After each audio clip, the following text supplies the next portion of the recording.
সুন্দরবনের করমজলে বাংলাদেশে নিযুক্ত রাশিয়ান রাষ্ট্রদূত মিস্টার আলেকজান্ডার খোজিন তার পরিবার ও অন্যান্য কর্মকর্তা করমজল পরিদর্শন করেছেন।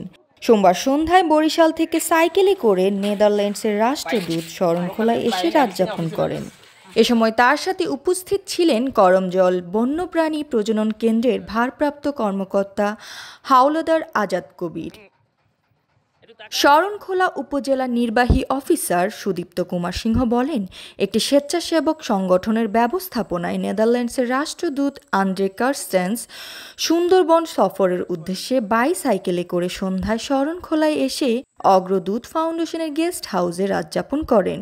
মঙ্গলবার সকালে রাষ্ট্রদূত সাইকেলে মংলার জয়মনির দিকে রওনা দেন।